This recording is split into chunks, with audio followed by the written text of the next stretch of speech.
PUC ಮಾಡಿದಂಥ ಹೆಣ್ಣು ಮಕ್ಳಿಗೆ ಒಂದು ಒಳ್ಳೆ ಕೋರ್ಸ್ ಹೇಳ್ತೀನಿ. ನೀವು ಆರ್ಟ್ಸು, ಸೈನ್ಸು, ಕಾಮರ್ಸು ಯಾವ ಬ್ರಾಂಚಲ್ಲೇ ಪಾಸ್ ಮಾಡಿರಿ, ಬಟ್ ಪಾಸ್ ಮಾಡಿರಬೇಕು. PUC ಪಾಸ್ ಆದಮೇಲೆ ನಿಮಗೆ ಜೂನಿಯರ್ ಹೆಲ್ತ್ ಅಸಿಸ್ಟೆಂಟ್ ಫೀಮೇಲ್ ಅನ್ನುವಂಥ ಒಂದು 2 ವರ್ಷದ ಕೋರ್ಸ್ ಇದೆ. ಜೂನಿಯರ್ ಹೆಲ್ತ್ ಅಸಿಸ್ಟೆಂಟ್ ಫೀಮೇಲ್ ಅನ್ನುವಂಥ 2 ವರ್ಷದ ಒಂದು ಕೋರ್ಸ್ ಇದೆ.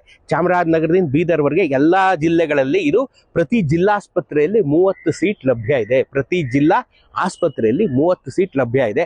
ನಿಮ್ಮ ಜಿಲ್ಲೆಗಳಲ್ಲಿ ನೀವು ಆಸ್ಪತ್ರೆಗೆ ಹೋಗಿ, ನಿಮ್ಮ ಜಿಲ್ಲಾ ಆಸ್ಪತ್ರೆ, ಸರ್ಕಾರಿ ಆಸ್ಪತ್ರೆಗೆ ಹೋಗಿ ಇದನ್ನ ಕೇಳಿ ಕನ್ಫರ್ಮ್ ಮಾಡ್ಕೊಳ್ಳಿ. PUC ಆದ್ಮೇಲೆ 2 ವರ್ಷದ ಕೋರ್ಸು. ನೀವು ನನ್ನ ಹತ್ರ ದುಡ್ಡಿಲ್ಲಪ್ಪ, ಬೇರೆ ಓದಕ್ಕೆ ಆಗಲ್ಲಪ್ಪ, ನನಗೆ ಆರ್ಥಿಕವಾಗಿ ಶಕ್ತಿ ಇಲ್ಲಪ್ಪ ಅಂದ್ರೆ ನೀವು ಇದಕ್ಕೆ ಸೇರ್ಕೋಬಹುದು. ಫೀಮೇಲ್ಸ್, ಹೆಣ್ಣು ಮಕ್ಕಳು ಮಾತ್ರ PUC ಆದ್ಮೇಲೆ 2 ವರ್ಷ ಕೋರ್ಸ್ ಮುಗಿದ್ರೆ ನೀವು ಸರ್ಕಾರಿ ಆಸ್ಪತ್ರೆಗಳ ಜೊತೆ ಕೈ ಜೋಡಿಸಿ ಗ್ರಾಸ್ ರೂಟ್ ಲೆವೆಲ್ ಅಲ್ಲಿ ನೀವು ಕೆಲಸ ಮಾಡ್ಕೊಂಡ್ ಬರ್ಬೋದು.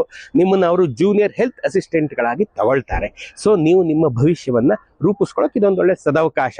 ನಿಮ್ಮ ಹತ್ರ ದುಡ್ಡಿಲ್ಲಪ್ಪ, ಬಟ್ ಏನಾದ್ರೂ ಕೆಲಸ ಮಾಡಬೇಕು, ಓದ್ಕೊಂಡಿದ್ದಂತೆ ನಾನು ಕೆಲಸ ಮಾಡಬೇಕು ಅಂತ ನಿಮ್ಮ ಮನಸ್ಸಲ್ಲಿ ಆಸೆ ಇದ್ರೆ ಇದೊಂದು ಒಳ್ಳೆ ನಿಮಗೆ ಅವಕಾಶ. ಜೂನಿಯರ್ ಹೆಲ್ತ್ ಅಸಿಸ್ಟೆಂಟ್ ಫೀಮೇಲ್, ಪ್ರತಿ ಜಿಲ್ಲೆಗೆ 30 ಸೀಟು.